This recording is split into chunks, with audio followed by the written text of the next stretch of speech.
Bismillahirrahmanirrahim. Assalamualaikum warahmatullahi wabarakatuh. Alhamdulillah. Alhamdulillahirabbil alamin. Wassalatu wassalamu ala asyrafil anbiya'i wal mursalin wa ala alihi wa sahabatihi ajma'in, amma ba'du. Allahumma anfa'na bima 'allamtana wa 'allimna ma yanfa'una wa zidna ilman. Walhamdulillah ala kulli hal wa na'udzubillah min hali ahlin nar. Ikhwan wal akhawat, azani Allah wa iyyakum ajmain. Atas izin Allah dan perkenaan darinya, di sore hari ini kita dimudahkan berkumpul di tempat yang kita cintai ini, Masjid Azura, untuk bersama-sama kita mendulang ilmu dan faidah, untuk bersama-sama kita mendapatkan pelajaran dalam kaitannya dengan gangguan jin berupa sihir dan terapinya. Ikhwatal iman wal akhwat fillah, azani Allah wa iyyakum. Pada kesempatan yang sangat berbahagia ini, kami sampaikan permohonan maaf untuk belum dapat menyajikan materi secara visualisasi dengan menampilkan slide-slide materi. Qadarullah fa'ala ma yasha. Setelah kami berkeinginan kuat menyajikan materi ini, kami disibukkan dengan beberapa kegiatan-kegiatan keumatan yang menjadikan slide-slide materi belum dapat kami susun dan belum dapat ditampilkan kepada antum dan antunnas semua. Mudah-mudahan dengan keterbatasan ini tidak menghalangi kita untuk mendapatkan penjabaran dan penjelasan terkait dengan gangguan sihir dan terapinya. Ikhwatal iman wal akhwat fillah, azani Allah wa iyyakum.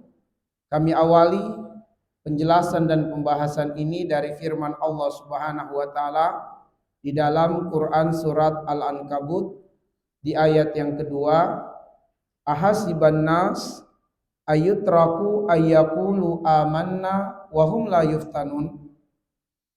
Apakah manusia dibiarkan saja mengucapkan kami beriman, sedangkan manusia itu tidak diuji? Ayat ini mengingatkan kita semua bahwa keimanan akan diuji oleh Allah Subhanahu wa taala. Kita sebagai seorang muslim, sebagai seorang mukmin, pasti akan mendapatkan ujian dari Allah Subhanahu wa taala. Paling tidak ada 4 ujian yang akan dipergilirkan kepada kita sebagai muslim, sebagai mukmin. Ada 4 ujian yang kita diuji oleh Allah dengannya, dipergilirkan dengannya. Ada 2 ujian yang bersifat permanen dan ada 2 ujian yang bersifat tentatif. Adapun 2 ujian yang sifatnya berlaku bagi kita semua, yaitu pertama adalah ujian dalam bentuk perintah. Perintah melaksanakan apa yang diperintahkan oleh Allah, apa yang diperintahkan oleh Rasulullah sallallahu alaihi wasallam. Perintah itu adalah ujian karena tidak disukai syahwat, berat bagi syahwat. Makanya kita diuji oleh Allah dengan perintah. Yang kedua adalah ujian dalam bentuk larangan, yaitu meninggalkan apa yang dilarang oleh Allah dan apa yang dilarang oleh Rasulullah sallallahu alaihi wasallam. Ini disebut dengan ujian dikarenakan larangan-larangan itu umumnya disukai syahwat, disenangi oleh syahwat. Namun kita harus meninggalkannya demi ketaatan kepada Allah. Larangan-larangan itu disenangi syahwat, di antara dalilnya surat Al-Maidah ayat 100. Surat Al-Maidah ayat 100, Qul la yastawi al-khabisu wat thayyibu walau a'jabaka kasratul khabis. Katakanlah tidak sama antara yang buruk dan yang baik, haram dan halal, enggak sama. Meskipun yang haram, meskipun yang buruk lebih menarik, lebih menggoda. Disukai syahwat, maka itulah letak ujiannya. Kita harus meninggalkan sesuatu yang dilarang oleh Allah dan dilarang oleh Rasulullah sallallahu alaihi wasallam.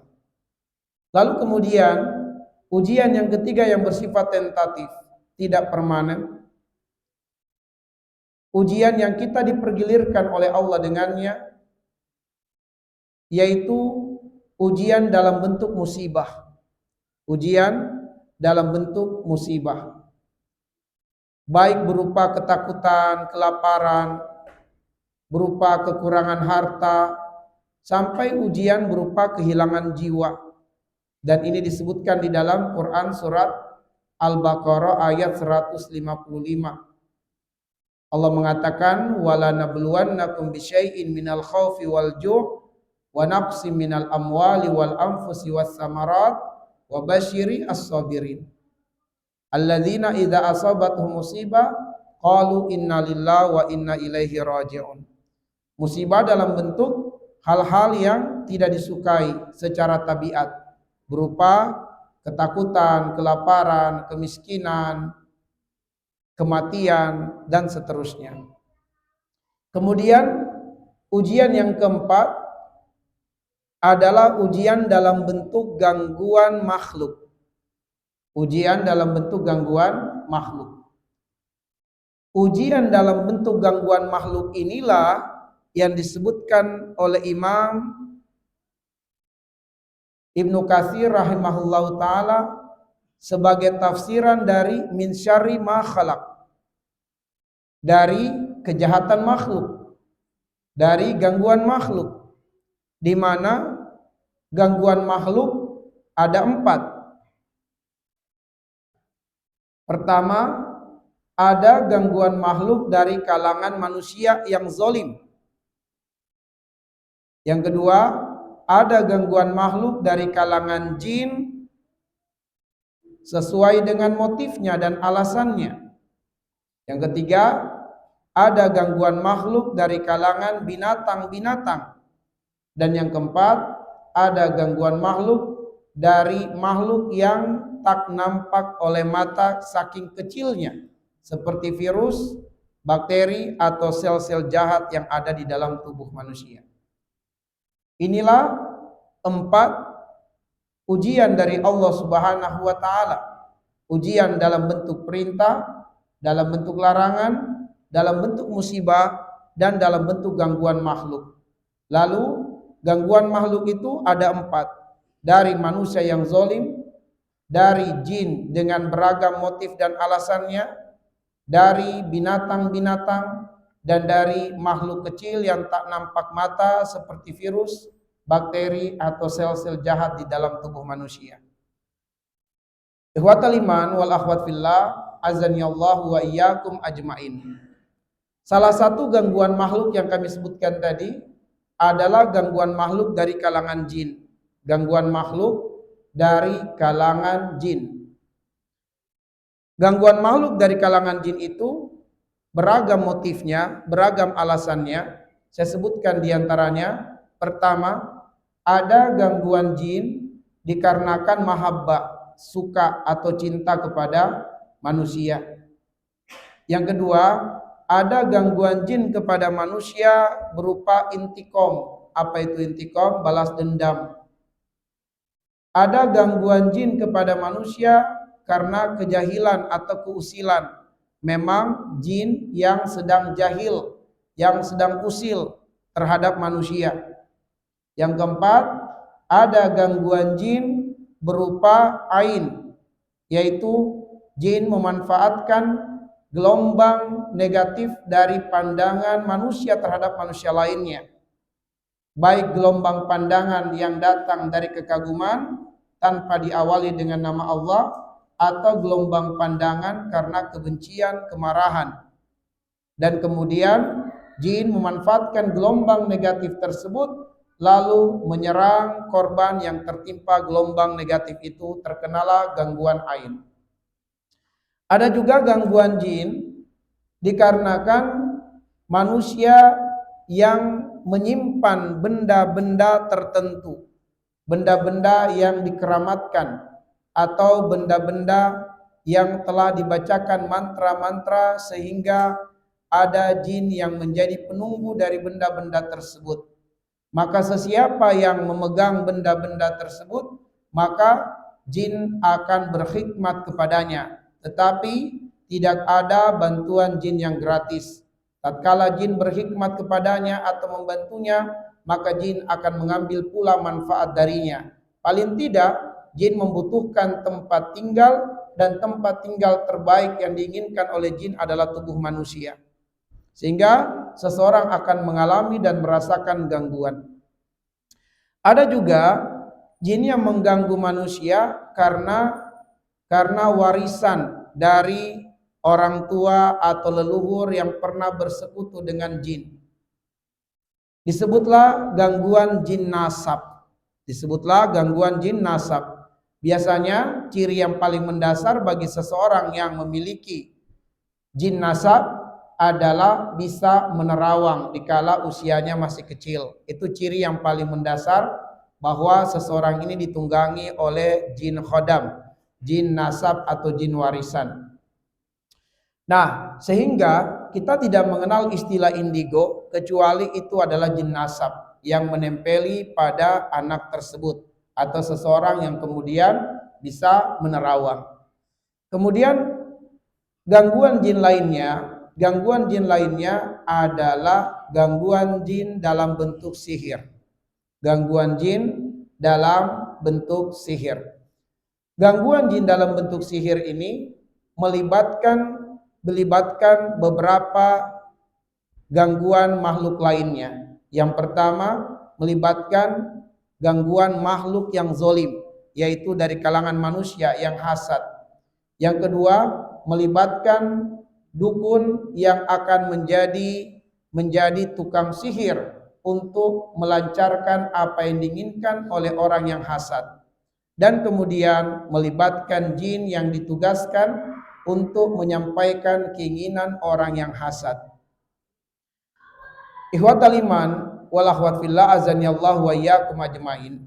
Bahwa pembahasan kita pada sore hari ini adalah dalam bentuk gangguan sihir, dalam bentuk gangguan sihir. Maka gangguan sihir ini adalah gangguan jin yang melibatkan manusia yang hasad, melibatkan dukun atau tukang sihir, dan juga membutuhkan media-media perantara yang disebut dengan buhul. Bahwa membedakan gangguan sihir dari gangguan-gangguan jin lainnya yang bukan karena sihir adalah bahwa sebagaimana yang kita sebutkan tadi, untuk gangguan sihir itu ada keterlibatan atau kerjasama beberapa pihak. Manusia yang hasad, tukang sihir, jin yang akan menjadi suruhan untuk melakukan apa yang diinginkan oleh orang yang hasad, dan juga melibatkan media yang disebut dengan buhul. Dan kemudian gangguan yang ditimbulkan kepada korbannya itu umumnya bersifat teratur. Teratur dalam arti bahwa gangguannya itu tidak kemudian sebagaimana gangguan-gangguan jin lainnya bisa datang dan timbul di waktu-waktu yang bervariatif. Sedangkan kalau gangguan sihir itu umumnya teratur kedatangannya. Apakah kedatangannya misalnya di jam-jam tertentu, di waktu-waktu tertentu, atau bisa saja sifatnya terus dirasakan dalam 24 jam oleh pasiennya atau oleh korbannya. Kemudian ikhwatal iman wal akhwat fillah azanillahu wa iyyakum, bahwa gangguan sihir itu membutuhkan media yang disebut dengan buhul yang nanti akan kita uraikan. Baik, terkait dengan sihir ini kita jadikan landasannya atau dasarnya adalah firman Allah Subhanahu wa taala di dalam Quran surat Al-Baqarah ayat 102. Ya, surat Al-Baqarah ayat 102. Saya bacakan ayatnya. Allah berfirman, "Wattaba'u ma tatlus syayatinu ala mulki Sulaiman." Wattaba'u, mereka mengikuti ma tatlus syayatin, apa yang dibaca oleh setan-setan ala mulki Sulaiman, di zaman kerajaan Nabiullah Sulaiman alaihissalam. Wa ma kafara Sulaiman, tidaklah Sulaiman itu berbuat kekafiran. Walakinna syayatina kafaru, tetapi setan-setan itulah yang kafir. Yu'allimunan nasa sihra, di mana setan-setan itu mengajarkan manusia sihir. Wa ma unzila 'alal malakaini bi Babila Harut wa Marut, dan mengajarkan apa yang diturunkan kepada dua malaikat di negeri Babylon, yaitu malaikat Harut wa Marut. Wa ma yu'allimani min ahadin, di mana kedua malaikat itu tidak mengajarkan seorang manusia pun, hatta, sampai yakula, keduanya berkata kepada manusia, innama nahnu fitnah, sungguh kami hanyalah ujian. Fala takfur, maka janganlah kalian melakukan kekafiran. Fa yata'allamuna minhuma ma yufarriquna bihi bainal mar'i wa zauji. Tapi kemudian manusia mempelajari dari malaikat Harut dan Marut itu sihir. Ma yufarriquna bihi bainal mar'i wa zauji, yang dengan sihir itu bisa memisahkan antara pasangan dengan pasangannya, antara seseorang dengan pasangannya, yaitu antara suami dan istri, antara saudara dan saudara, antara anak dan orang tua. Wa ma hum bidarrina bihi min ahadin illa biiznillah, bahwa tidaklah mereka dengan sihir itu mendatangkan kemudaratan kepada seorang pun kecuali atas izin Allah Subhanahu wa taala. Wa yata'allamuna ma yadurruhum wa la yanfa'uhum, mereka mempelajari ilmu sihir, yaitu ilmu yang akan menyebabkan kerugian atau kemudaratan bagi mereka. Mereka mempelajari ilmu sihir, ilmu yang sedikit pun tidak akan mendatangkan manfaat untuk mereka. Walaqad alimu laman ishtarahu ma lahu fil akhirati min khalaqa, dan sungguh mereka mengetahui bahwa apa yang mereka lakukan dengan mengambil sihir itu sesungguhnya menjadikan mereka tidak mendapatkan keberuntungan sedikit pun nantinya di akhirat. Walabisa ma syarau bihi anfusahum law kanu ya'lamun, maka sungguh amat buruklah apa yang mereka jual untuk diri mereka, law kanu ya'lamun, sekiranya mereka mengetahui. Ihwatal iman ahibazani Allah wa iyyakum, ayat ini mengajarkan kita atau memberitahukan kepada kita tentang sejarah sihir, ya, sejarah sihir, bahwa setan-setan mengajarkan sihir kepada manusia dan memprovokasi manusia, menipu manusia, bahwa ilmu sihir adalah ilmu Nabiullah Sulaiman. Dia memprovokasi manusia, menipu manusia bahwa ilmu sihir adalah ilmu yang diajarkan oleh Nabiullah Sulaiman alaihissalam. Padahal sejatinya ilmu sihir tidak diajarkan oleh Nabiullah Sulaiman, melainkan ilmu sihir diajarkan oleh setan-setan, di mana setan-setan baik dari kalangan jin ataupun manusia, mereka mengambil ilmu sihir itu dari dua malaikat yang diutus oleh Allah Subhanahu wa taala, diturunkan di negeri Babilonia, di mana kedua malaikat ini adalah ujian bagi manusia, yaitu Harut wa Marut. Dan kemudian kedua malaikat ini tidak akan mengajarkan ilmu kepada mereka, yaitu ilmu sihir, kecuali mengingatkan mereka terlebih dahulu bahwa apabila kalian mengambil ilmu ini, kalian sedang menjual iman kalian, kalian menjual akidah kalian, kalian akan terjatuh pada kekafiran. Namun manusia, mereka mempelajari ilmu sihir. Setan-setan dari kalangan jin dan manusia, mereka mempelajari ilmu sihir dari malaikat tersebut, dari Harut wa Marut. Kenapa banyak orang yang mempelajari ilmu sihir, mendalami ilmu sihir? Ini karena hakikat dari manusia dan juga hakikat dari makhluk, Kebanyakannya kata Allah Subhanahu wa taala, walakinna aktsaran nas la yashkurun, walakinna aktsaran nas la ya'lamun, walakinna aktsaran nas la yu'minun. Karena memang kebanyakannya manusia itu pertama tidak pandai mensyukuri nikmat Allah Subhanahu wa taala. Yang kedua, kebanyakannya manusia itu memang tidak berilmu, jahil dalam urusan agama mereka, dan kebanyakan manusia itu memang melakukan kekufuran atau kekafiran. Karena itulah banyak orang yang mempelajari ilmu sihir. Ya, banyak orang yang mempelajari ilmu sihir. Jangankan di masa ini, bahkan di masa yang lampau manusia mempelajari ilmu sihir meskipun telah diingatkan bahwa ilmu sihir itu adalah perbuatan kekafiran.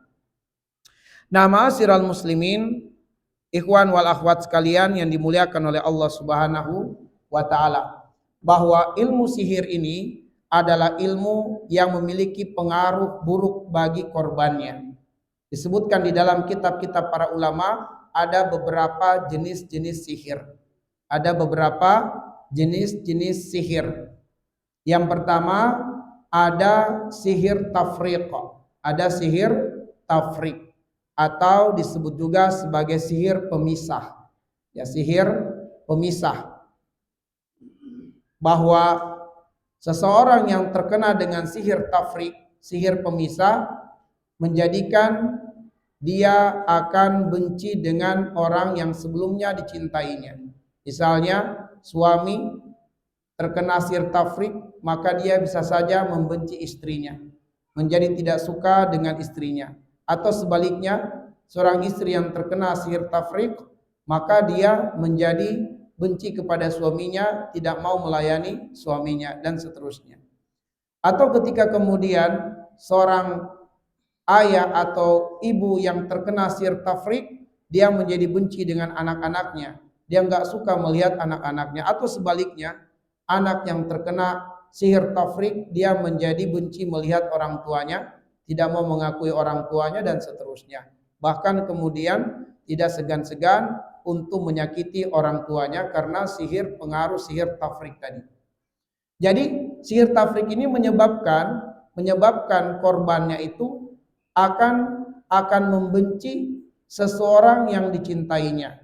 Ya, seseorang yang dicintainya, seseorang yang disukainya, dia akan membencinya. Ini disebut dengan sihir tafriq, ya. Maka orang yang menikah bisa bercerai karena pengaruh sihir tafriq. Yang kedua, jenis sihir yang kedua adalah sihir marot. Sihir marot. Nah, sihir marot atau sihir penyakit. Sihir penyakit. Korbannya akan mengalami atau merasakan gangguan fisik yang sangat parah. Korbannya akan merasakan gangguan fisik yang sangat parah. Penyakit pada bagian tertentu di tubuhnya. Apakah di perutnya, apakah di kepalanya, apakah di dadanya, ataukah di bagian-bagian tertentu di tubuhnya. Seseorang yang terkena gangguan jenis sihir marot ini akan mengalami dan merasakan kesakitan luar biasa. Kesakitannya bisa 24 jam. Atau kesakitannya bisa pada waktu-waktu tertentu. Ada yang pernah kami jumpai mengalami gangguan sakit kepala dari ba'da Isya sampai jam 2. Dari ba'da Isya sampai jam 2 subuh atau jam 2 dini hari.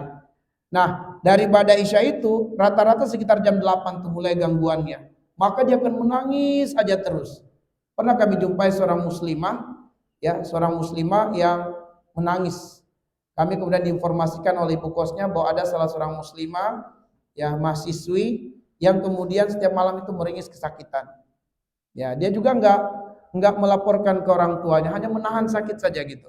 Tapi pada akhirnya ibu kosnya mendengarkan selalu ada tangisan. Ketika ditanya, dia sampaikan bahwa setiap jam 8 sampai jam 2 itu dia merasakan sakit luar biasa di kepalanya. Ya.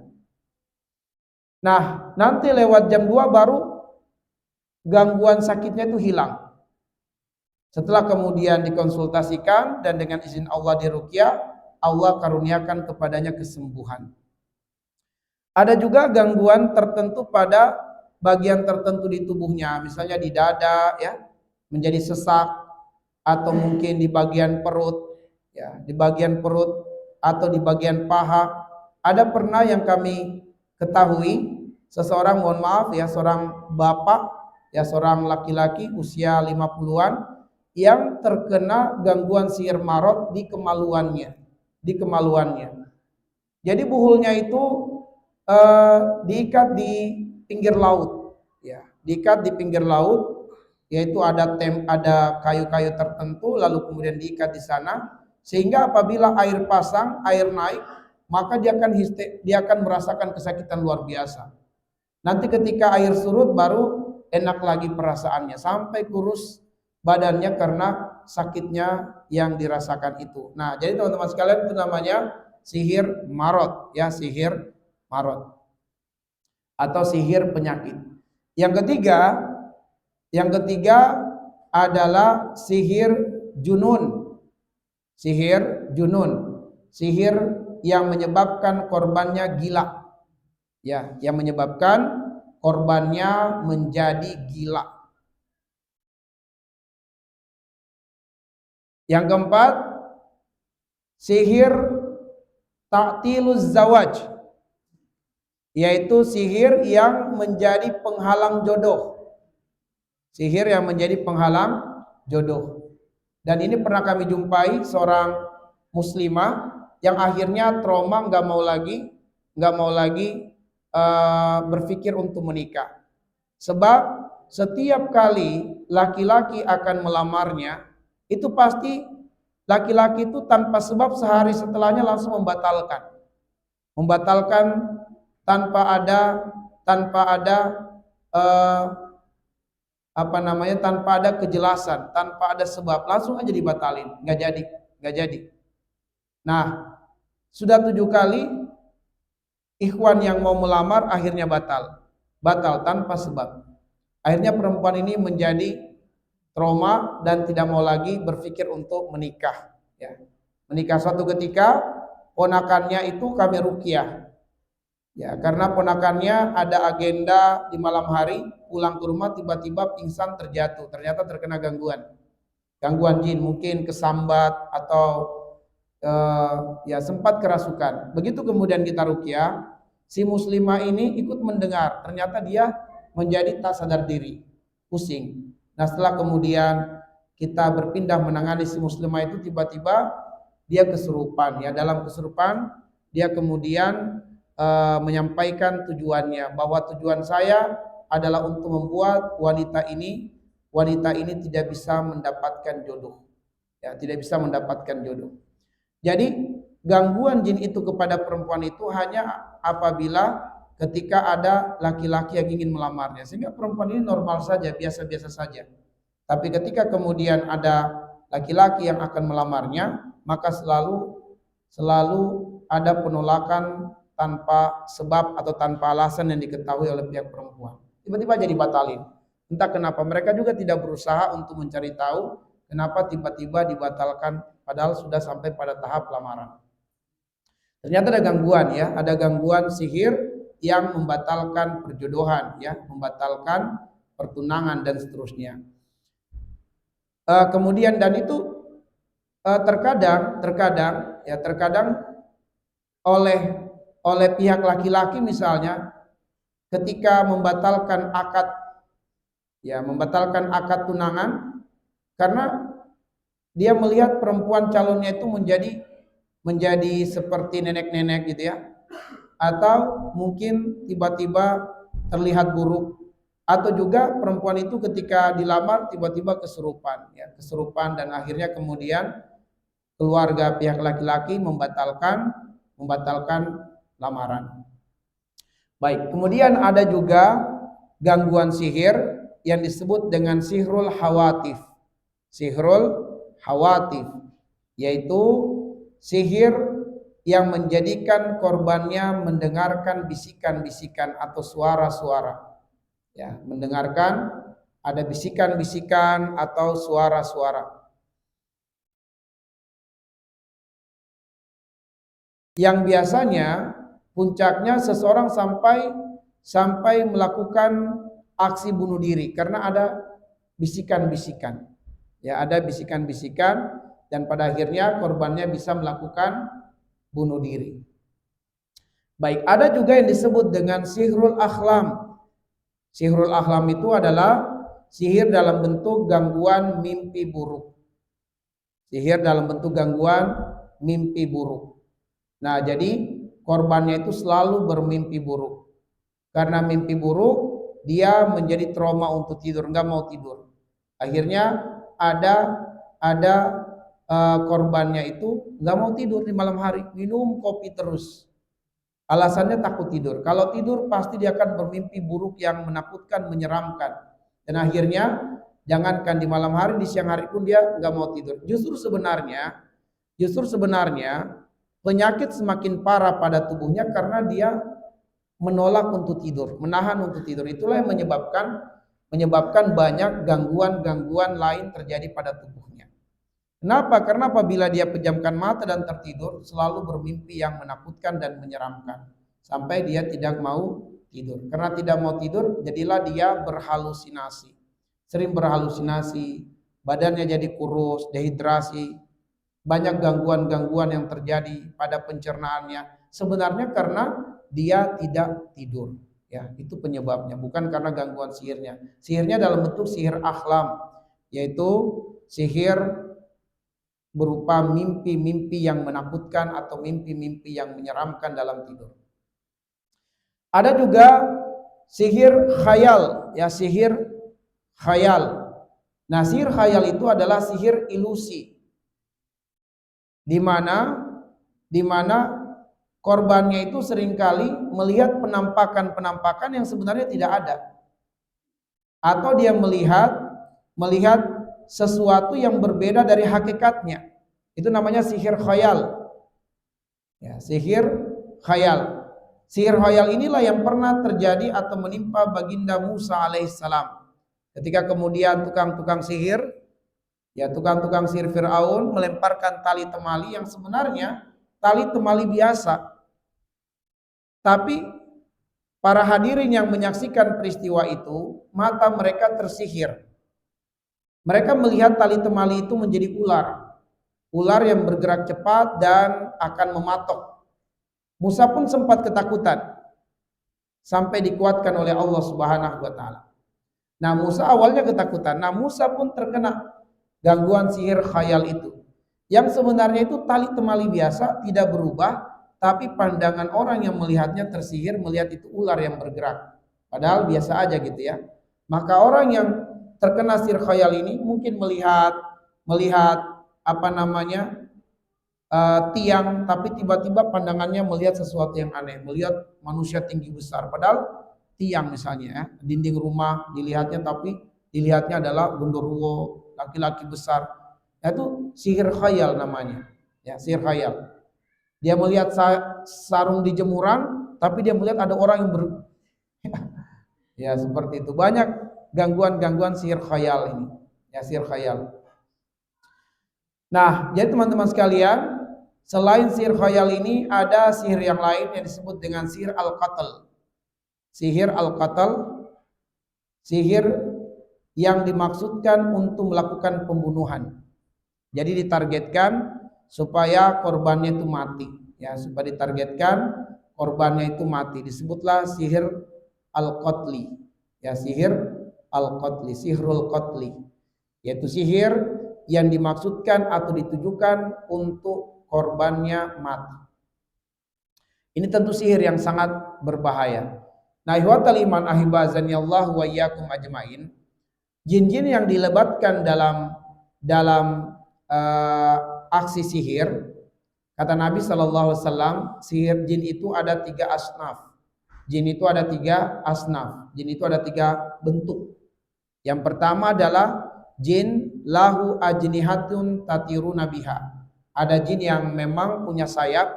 Dengan sayap itu dia bisa bergerak dengan sangat cepat. Nah, diantaranya adalah jin marid, ya, jin marid. Nah, jin ini teman-teman sekalian, kalau dia dilibatkan oleh tukang sihir, kelasnya pasti berat. Kelasnya pasti berat. Ya, biasanya kalau jin marid yang dilibatkan itu untuk melakukan pembunuhan. Karena dia adalah jenis jin kelas berat untuk dilibatkan, maka syarat untuk melibatkan juga adalah pengorbanan. Mungkin pengorbanannya sapi atau kambing, ya. Tapi jenis jin ini karena dia pergerakannya sangat cepat, sangat kuat, maka jarang sekali gagal dalam misi sihir. Ya. Sangat jarang sekali gagal dalam misi sihir kecuali pertolongan Allah Subhanahu wa taala. Ya, kecuali karena pertolongan Allah Subhanahu wa taala sebagaimana yang kita sebutkan dari firman Allah surat At-Taghabun ayat yang ke-11, ma asaba min musibah illa biiznillah.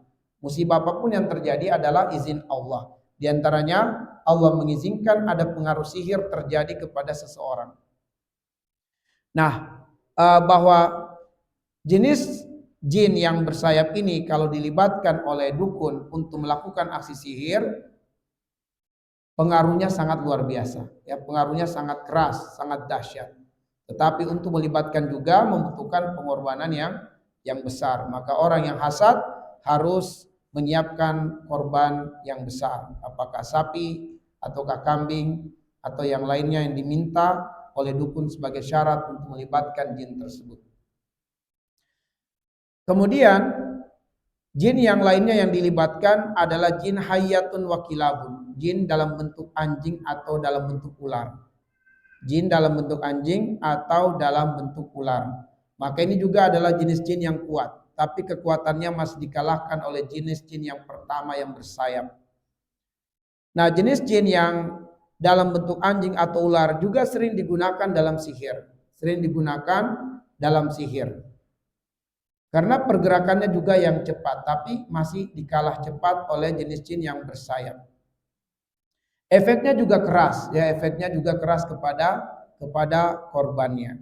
Biasanya untuk penyakit-penyakit dalam yang parah, ya, penyakit-penyakit yang parah. Ya, pernah ada satu pasien muslimah itu terkena gangguan jin ular.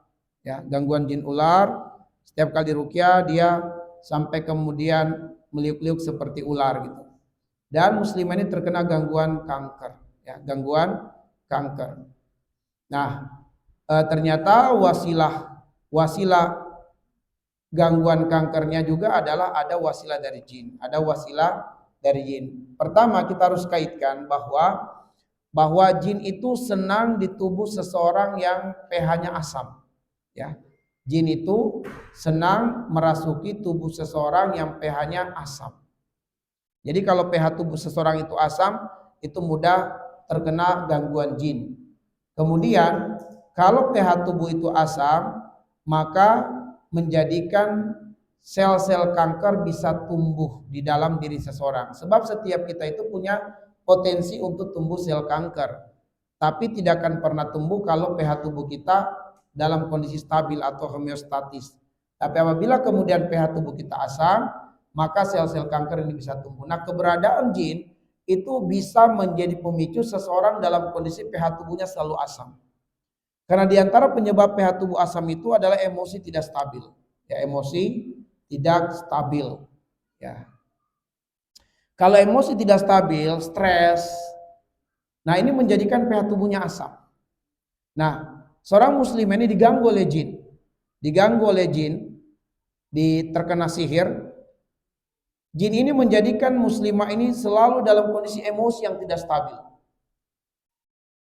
Selalu dalam kondisi emosi yang tidak stabil. Ya, akhirnya kemudian dia stres, mudah marah, mudah tersinggung, baper dan seterusnya. Menjadikan pH tubuhnya dalam kondisi asam. Dan itulah yang menjadi pemicu tumbuh sel-sel kanker dalam dirinya. Ya. Dan sel-sel kanker menjadi cepat dalam dirinya dan muslimah ini terkena gangguan kanker payudara. Ya, sampai kemudian dengan proses ruqyah beberapa kali Allah sembuhkan dia, tapi sel kankernya terus tumbuh sampai dilakukan operasi. Barulah kemudian Allah sembuhkan dia secara total. Nah, kita lanjutkan. bahwa ada juga jenis jin lain yang dilibatkan. Ya, jenis jin lain yang dilibatkan selain jin yang bersayap, selain jin dalam bentuk ular ataupun dalam bentuk anjing. Jenis jin yang ketiga yang dilibatkan, kata Nabi SAW, adalah jin yang tidak punya tempat, ya, tidak punya tempat. Jenis jin ini kalau mengganggu manusia, dia tidak bisa merasuki tubuh manusia karena bentuk unsur tubuhnya yang agak kasar dari jenis jin yang pertama dan jenis jin yang kedua. Jenis jin yang pertama yang kedua ini bisa merasuki tubuh manusia, sedangkan jenis jin yang ketiga ini tidak bisa merasuki tubuh manusia. Maka gangguan sihirnya itu dalam bentuk mengikat, ya, mengikat tubuh manusia, mengikat bagian kepala, mengikat bagian dada, mengikat paha, mengikat tangan, dan seterusnya. Baik, teman-teman sekalian, ikhwan wal akhwat fillah, azanillahu wa iyyakum ajmain. Ini adalah beberapa jenis-jenis sihir yang kita sebutkan tadi, dan juga kemudian jin-jin yang dilibatkan dalam gangguan sihir. Nah, seseorang yang kemudian terkena gangguan sihir, ya, seseorang yang terkena gangguan sihir akan merasakan kegelapan dalam 5 hal. Seseorang yang terkena gangguan sihir akan mengalami atau merasakan kegelapan dalam 5 hal. Pertama, kegelapan secara fisik. Ya, kegelapan secara fisik. Dia akan merasakan kesakitan pada bagian tertentu di tubuhnya. Yang kedua adalah kegelapan secara psikis. Akan terganggu mentalnya, akan terganggu pikirannya, emosinya. Kemudian yang ketiga, mengalami kegelapan secara finansial. Mengalami kegelapan secara finansial. Pasti hartanya banyak keluar. Yang keempat, mengalami kegelapan secara karir, secara prestasi. Dan kemudian yang terakhir, mengalami dan merasakan kegelapan secara sosial, rusak hubungan sosialnya. Rusak hubungan sosialnya dengan orang lain. Nah, sehingga seseorang yang tertimpa dengan gangguan sihir itu akan mengalami dan merasakan kegelapan dalam 5 hal tadi. Kegelapan secara fisik, kegelapan secara psikis, kegelapan secara finansial, kegelapan secara karir, dan kegelapan secara sosial. Inilah kegelapan yang akan dirasakan oleh seseorang yang terkena gangguan sihir. Ihwatal iman ahibazani Allah wa iyyakum ajmain. Karena seseorang itu tertimpa kegelapan, maka dia harus keluar dari kegelapan itu untuk bisa sembuh. Dia harus keluar dari kegelapan itu untuk bisa sembuh. Yang mampu mengeluarkannya dari kegelapan itu adalah Allah Subhanahu wa ta'ala. Hanya Allah yang bisa menolongnya, mengeluarkannya dari kegelapan. Hanya Allah yang bisa membatalkan sihir-sihirnya. Dalilnya adalah Quran surat Yunus ayat yang ke-81 dan ayat yang ke-82. Di dalam Quran surat Yunus surat yang ke-10, kita lihat di ayat yang ke-81 dan ayat yang ke-82. Allah mengatakan, "Falamma alqau qala Musa ma jitum bihi sihr. Innallaha sayubtilu. Innallaha la yuslihu amalal mufsidin." Nah, di ayat ini Allah mengatakan, "Falamma alqau," tatkala kemudian tukang-tukang sihir itu melemparkan sihirnya, qala Musa, berkatalah Musa, ma jitum bihi sihir. Ya, kalian tidak datang kecuali karena sihir. Ini adalah sihir. Innallaha sayubtilu, sungguh Allah pasti akan membatalkan sihir itu. Nah, di sini menjadi dalil bahwa Allah bisa membatalkan semua sihir. Allah bisa membatalkan semua sihir. Ya. Innallaha sayubtilu, sungguh Allah akan membatalkan sihir. Nah, seseorang yang tertimpa dengan kegelapan, dalam upaya untuk keluar dari sihir, dia harus melakukan kedekatan kepada Allah Subhanahu wa ta'ala. Dia harus dekat dengan Allah. Dasarnya, dalilnya adalah firman Allah yang sudah kita hafal, qul a'udzu birabbil falaq. Katakanlah aku berlindung kepada Allah Rabbul Falaq. Al-Falaq artinya adalah al-qat'u, pemisah. Pemisah antara gelap dan terang. Diartikan al-falaq sebagai waktu fajar karena waktu fajar itu pemisah antara malam dan siang. Waktu fajar memisahkan malam dan siang. Allah Subhanahu wa taala mendidik kita untuk segera mendekatkan diri kepada Allah, berlindung kepada Allah sebab dialah Rabbul Falaq. Rob yang maha mampu memisahkan kita dari kegelapan. Rob yang maha mampu mengeluarkan kita dari kegelapan. Rob yang maha mampu menyelamatkan kita dari semua kegelapan-kegelapan. Jadi kalau seseorang ditimpa dengan sihir, pasti dia akan merasakan kegelapan dalam 5 hal tadi. Apabila dia mengalami dan merasakan kegelapan, maka segeralah dia mendekatkan diri kepada Allah Subhanahu wa taala sebab hanya Allah yang bisa menolongnya, menyelamatkannya, mengeluarkannya dari kegelapan. Jangan jauh dari Allah Subhanahu wa taala. Mendekatlah kepada Allah Subhanahu wa taala. Nah, ihwatal iman ahibazani Allah wa iyyakum, dalam upaya mendekatkan diri kepada Allah Subhanahu wa taala, perbanyak 4 hal. Dalam upaya mendekatkan diri kepada Allah, perbanyak 4 hal. Apa 4 hal yang mesti diperbanyak? Disebutkan di dalam Quran surat Al-Baqarah ayat 186. Wa idza sa'alaka 'ibadi anni fa inni qarib ujibu da'watad da'i idza da'an falyastajibu li wal yu'minu bi la'allahum yarshudun. Supaya dia mendapatkan petunjuk untuk keluar dari masalahnya, untuk lepas dari kegelapannya, maka dia harus memperbanyak 4 hal. 4 hal yang mesti diperbanyak itu, yang pertama adalah perbanyak takarrub kepada Allah Subhanahu wa taala. Perbanyak takarrub kepada Allah melalui amalan yang wajib atau amalan yang sunnah. Ya. Perbanyak takarrub kepada Allah melalui amalan yang wajib atau amalan yang sunnah. Yang kedua adalah perbanyak doa. Perbanyak doa. Perbanyak berdoa kepada Allah Subhanahu wa taala. Terutama doa-doa di waktu-waktu yang mustajab atau di tempat-tempat yang mustajab atau di sikon-sikon yang mustajab. Perbanyak doa, terutama di waktu-waktu yang mustajab, di tempat-tempat yang mustajab, dan juga di sikon yang mustajab. Adapun di waktu yang mustajab, yaitu perbanyak doa di waktu sahur. Di waktu sahur. Perbanyak doa di hari Jumat, mulai dari ba'da maghrib, ya ba'da maghrib sampai ba'da maghrib besoknya gitu ya. Jadi mulai dari malam Jumat, karena malam Jumat dalam Islam sudah disebut hari Jumat.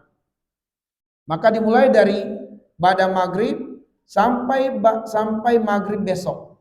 Nah, sampai maghrib besoknya. Jadi malam Jumat sampai malam Sabtu. Itu waktu semua mustajab doa di hari Jumat. Terutama lagi ketika khatib berada ketika berada di antara 2 khutbah ya. Ketika di hari Jumat seseorang berada di antara 2 khutbah, itu juga mustajab, tapi itu biasanya singkat sekali. Ya, setelah kemudian khatibul Jumat duduk sejenak lalu kemudian berdiri, nah di waktu itu sangat mustajab doa. Kemudian antara asar dan maghrib di hari Jumat. Jadi para ulama mengatakan bahwa hari Jumat itu keseluruhan waktu-waktunya adalah mustajab doa. Tapi lebih mustajab lagi di antara 2 khutbah dan di waktu antara asar dan maghrib di hari Jumat. Maka itu waktu yang mustajab untuk berdoa. Waktu lainnya untuk kita berdoa, adalah di waktu yang nantinya insya Allah dari tanggal 1 Zulhijjah sampai tanggal 13 Zulhijjah. Itu semua waktu terbaik untuk berdoa terutama dari tanggal 1 sampai tanggal 10 Zulhijjah. Waktu terbaik untuk berdoa. Dari tanggal 1 sampai tanggal 13 Zulhijjah, terutama lagi dari tanggal 1 sampai tanggal 10 Zulhijjah.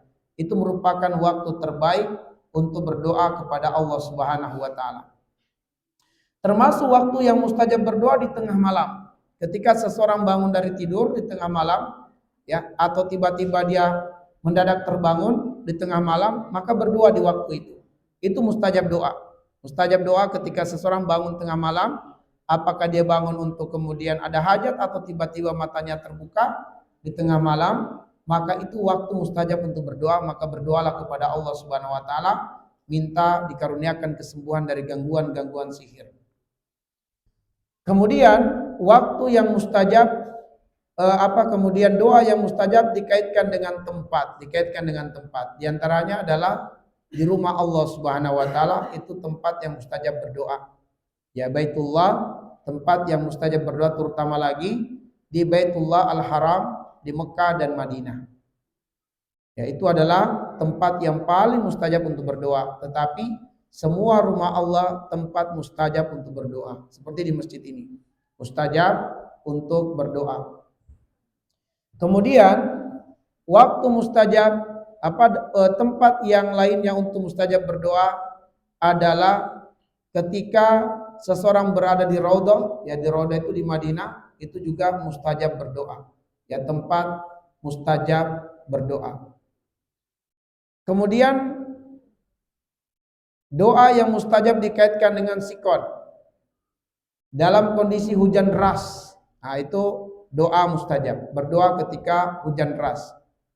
Dalam kondisi sakit, nah kalau sakit itu doa mustajab. Perbanyak doa, jangan perbanyak mengeluh. Jangan perbanyak mengucapkan kalimat-kalimat yang negatif. Sebab dalam kondisi sakit doa itu mustajab. Perbanyak berdoa. Jangan ucapkan kalimat-kalimat yang buruk atau kalimat-kalimat negatif. Karena kata Nabi, innal malaika tu'minuna ala ma taqulun. Malaikat akan mengaminkan apa yang kamu ucapkan. Kemudian berdoa dalam kondisi safar. Berdoa dalam kondisi berpuasa. Berdoa ketika sedang melihat Ka'bah. Berdoa ketika melihat peristiwa besar yang terjadi seperti gerhana. Itu mustajab doa. Ketika ada peristiwa-peristiwa besar yang terjadi, mustajab berdoa. Ketika ada peristiwa-peristiwa yang luar biasa terjadi, maka saat itu doa itu mustajab. Maka berdoalah kepada Allah Subhanahu wa taala dalam kondisi sikon-sikon, di mana doa itu sangat dekat dengan Allah untuk diijabah. Kemudian yang ketiga adalah falyastajibuli. Harus bersegera menyambut seruan Allah. Jangan tunda-tunda. Harus bersegera menyambut seruan Allah. Yaitu ketika ada panggilan azan, segera penuhi panggilan azan. Tinggalkan semua perkara-perkara yang kecil, penuhi panggilan Allah yang Maha Besar. Begitu kemudian di depan mata kita ada panggilan bersedekah, langsung bersedekah. Ketika kemudian ada ketaatan kepada Allah Subhanahu wa taala, maka segera kita lakukan tanpa menunda-nunda. Sehingga apabila kita bisa melakukan kebaikan di waktu pagi, lakukan di waktu pagi, jangan tunda di waktu siang. Jika kita bisa melakukan di waktu siang, segera lakukan, jangan tunda di waktu sore, dan seterusnya. Nah, ternyata bersegera melakukan kebaikan itu mendatangkan cahaya luar biasa. Jadi dalam Quran surat Al-Anfal, Allah mengatakan di ayat yang ke-24, ya ayyuhalladzina amanu istajibu lillahi wal rasul idza da'akum lima yuhyikum. Jadi kalau kalian bersegera menyambut seruan Allah dan seruan Rasulnya, niscaya Allah akan menghidupkan kalian. Yang dimaksud dengan menghidupkan kalian, hati kita akan dibuat oleh Allah bercahaya. Hati kita akan terang, hati kita bercahaya, akan ada optimis, akan ada semangat, akan ada kekuatan untuk menjalankan ketaatan-ketaatan Allah yang lainnya. Jadi kalau ada perintah Allah, bersegera. Apabila kemudian ada ketaatan yang bisa kita lakukan, namun kita menundanya, maka Allah bisa mencabut nikmat itu dan kemudian nikmat kebaikan lainnya tercabut. Misalnya nih, kita bisa menjalankan duha, ya sudah jam 9, kita ada kemudahan duha tapi kita tunda, nanti aja. Akhirnya kemudian kita disibukkan dengan perkara-perkara dunia dan duha tidak terlaksana. Dan akhirnya besok tercabutlah nikmat duha. Atau Allah Subhanahu wa taala bangunkan kita di tengah malam atau di sepertiga malam terakhir, Allah sedang menginginkan kita bermunajat kepadanya. Kita bangun, kita melihat jam baru jam 3, kita merasa masih terlalu cepat kita bangunnya, tidur lagi. Akhirnya apa? Besok Allah cabut nikmat itu. Kita enggak mendapatkan lagi nikmat bangun di sepertiga malam terakhir. Kenapa? Karena kita tidak bersegera. Sekiranya kita bersegera bangun di waktu itu terasa berat, yakinilah bahwa tatkala kita bangun di waktu itu, kita melaksanakan qiyamul lail, Allah akan jadikan kemudahan urusan-urusan kita di esok harinya. Dan kemudian di sepertiga malam berikutnya Allah mudahkan kita bangun lagi. Allah mudahkan kita bangun lagi. Kenapa? Karena kita bersegera melakukan kebaikan, dihidupkan hati kita oleh Allah. Nah, jadi kalau kemudian kita sedang ada gangguan sihir, maka bersegera menyambut seruan Allah, jangan tunda-tunda. Kemudian yang terakhir adalah wal yu'minu bi, harus membaguskan husnuzon kepada Allah Subhanahu wa taala. Baguskan keimanan kepada Allah. Baguskan keimanan kepada Allah Subhanahu wa taala. Maka ihwatal iman wal akhwat fillah azani Allah wa iyyakum, ini adalah tips yang sangat kuat untuk melepaskan pengaruh buhul atau pengaruh sihir di tubuh kita dengan menambah dosis untuk 4 hal ini. Ya, tambah atau perbanyak dosis takarrubnya kepada Allah, tambah dosis doanya, perhatikan waktu-waktu yang mustajab doa, sikon untuk berdoa dan tempat-tempat berdoa, kemudian segera lakukan kebaikan, dan kemudian yang keempat, baguskan selalu keimanannya kepada Allah, husnuzon kepada Allah Subhanahu wa taala. Husnuzon kepada Allah, ya Allah, pengaruh sihir yang menimpa saya tidak bisa memberi manfaat dan mudarat kecuali izin Engkau, kecuali kehendak Engkau. Ya Allah, enggak ada yang bisa menolong saya, enggak ada yang bisa menyembuhkan saya kecuali Engkau. Tolong saya lepaskan pengaruh sihir ini. Insya Allah semua sihir ini lemah. Kenapa? Allah mengatakan inna kaida syaitani, ya, inna kaida syaitani kana dhaifa. Tipu daya setan, makar setan semuanya lemah. Semuanya lemah. Semua gangguan-gangguan jin itu disebut gangguan setan, ya. Semua gangguan-gangguan jin adalah gangguan-gangguan setan. Inna kaida syaitani kana dhaifa. Semua tipu daya setan, makarnya, gangguannya semuanya lemah, enggak kuat. Jangan kita anggap sihir itu kuat. Semua sihir itu lemah. Yang kuat adalah pertolongan Allah. Yang kuat adalah ayat-ayat Allah. Yang terakhir teman-teman sekalian sebagai penutup, di dalam Quran surat Al-Hasyr ayat yang ke-21 Allah mengatakan, "Lau anzalna hadzal Qur'an 'ala jabal la ra'aitahu khashi'an mutasaddian min khasyatillah." Andaikan ayat Al-Qur'an diturunkan kepada gunung, niscaya gunung itu akan hancur berkeping-keping karena tidak kuat menahan beratnya ayat-ayat Allah Subhanahu wa taala. Ya. Andaikan ayat Al-Qur'an diturunkan kepada gunung, gunung itu pasti hancur berkeping-keping karena tidak kuat menahan beratnya ayat-ayat Allah. Kalau saja gunung yang kokoh tidak bisa menahan beratnya ayat-ayat Allah, apalagi gangguan-gangguan jin di tubuh kita. Gak akan kuat dengan ayat-ayat Allah Subhanahu wa taala. Tapi kenapa seringkali pengaruh sihir itu terasa kuat pada diri seseorang? Seringkali pengaruh sihir itu tidak mempan dengan ruqyah, tidak mempan dengan ayat-ayat Allah Subhanahu wa taala. Maka hendaknya seseorang itu muhasabah diri dan introspeksi diri, karena terkadang Allah tidak melepaskan pengaruh sihir pada seseorang karena adanya penyakit-penyakit di hati orang tersebut. Ingat bahwa sebenarnya buhul terkuat bukanlah media-media sihir, tapi buhul terkuat itu adalah penyakit-penyakit sosial yang ada pada diri seseorang. Itulah yang membuat gangguan jin umumnya langgeng. Apabila seseorang itu di dalam hatinya ada penyakit-penyakit sosial seperti dendam, kebencian, kemarahan, iri hati, cemburu, hasad, atau suka bersuuzon, penyakit-penyakit ini akan menghalangi keberkahan ayat-ayat Quran. Dia akan menghalangi keberkahan ayat-ayat Quran, sehingga ketika kemudian seseorang diniatkan untuk diruqyah dengan ayat-ayat Quran terhalang keberkahannya kepada orang tersebut. Dia tetap mendapatkan pahala mendengarkan ayat Quran, tapi keberkahan ayat terhalang darinya. Sehingga ayat-ayat Al-Quran yang merupakan sifat penyembuhan terhalang kepada si fulan, bukan penyakitnya hebat, sihirnya hebat, ayat-ayat Allah tidak mempan, bukan. Tapi terhalangi keberkahan ayat-ayat Allah dikarenakan orang ini pasti ada penyakit dalam dirinya. Allah mengatakan di dalam Quran surat Al-Hajj ayat yang ke-53, liyaj'ala ma yulqis syaitan fitnatan lil ladzina fi qulubihim marad wal qasiyati qulubuhum. Ada dua penyebab seseorang itu akan dibiarkan diganggu setan oleh Allah. Ya, Allah akan biarkan dia diganggu setan, nggak akan dilepaskan pengaruh setan dalam dirinya. Kenapa? Fi qulubi marad, karena ada penyakit di dalam hatinya.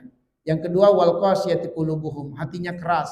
Hatinya itu nggak mau mendengarkan nasihat, nggak mau mendengarkan masukan. Maka inilah yang menjadikan pengaruh ayat-ayat Allah atau keberkahan ayat Allah sebagai sifat terhalang kepada dirinya. Baik ikhwatal iman wal akhwat fillah, azani Allah wa iyyakum ajmain. Demikian yang bisa kami sajikan dan sampaikan pada kesempatan sore hari ini. Sekali lagi mohon maaf sebab materinya belum dapat kami sajikan dalam bentuk slide dikarenakan kesibukan yang membuat kami belum mampu atau belum berkesempatan membuat materinya dalam bentuk slide, walaupun niat dan rencana ada untuk menampilkan materi dalam bentuk slide. Naktafi bihadzal qadar, nasallallahu ayyaj'alana minal ladzina yastami'unal qawla wa yattabi'una ahsana. Subhanakallahumma bihamdik asyhadu an la ilaha illa anta astaghfiruka wa atubu ilaik. Assalamualaikum warahmatullahi wabarakatuh.